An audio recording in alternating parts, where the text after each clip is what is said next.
here's a question from Med from Canada. We do have international clients, and I think it's great that we can serve people around the world. She's one of our newer PR Leads clients and has had amazing success with getting responses from reporters, so my hat is off to you.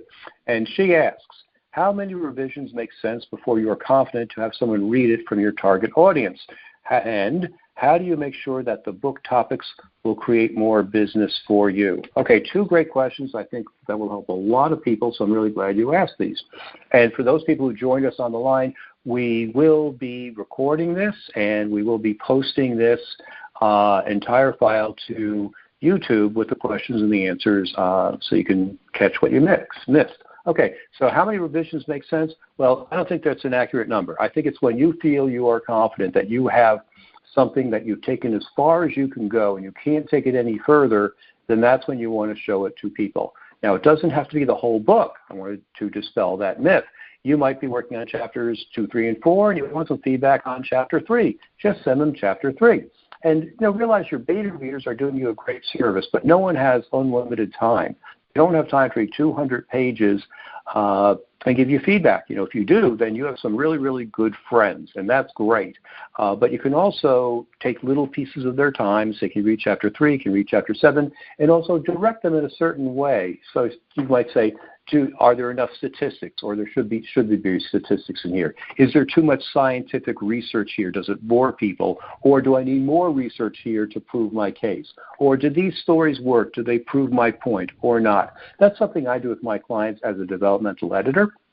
And I can give that kind of feedback because I was a newspaper reporter and editor for many years, so I can see what's missing and what should be moved around, and if you buried the lead and such like that. So those are the kinds of questions you want your beta readers to read for you, because you just can't give them the book or a chapter and say, read it and tell me what you think. They need direction. They don't know what to think.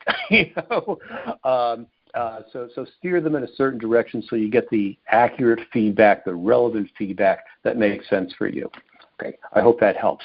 Now to the second part of your question, how do you make sure the book topics will create more business for you? Okay, that's a great question, and I would start by repeating something I said to Rick. No one buys a book just to read a book. They buy a book to answer a question. I think I picked that. I think I stole that from Adam, as a matter of fact, so I'll give credit where credit is due. Yes, the only reason people will spend money to buy the book is to solve a business problem they have. So before you write the book, I would suggest that you interview and survey your followers and say, what are the 10 biggest problems you have, or what are the 5 biggest, or what are the 3 biggest problems you have?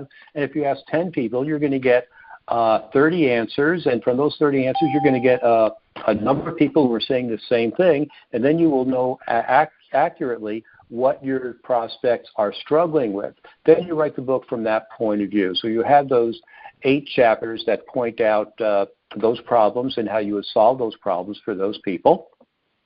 And that helps to get them to get to know, like, and trust you, so they want to work with you.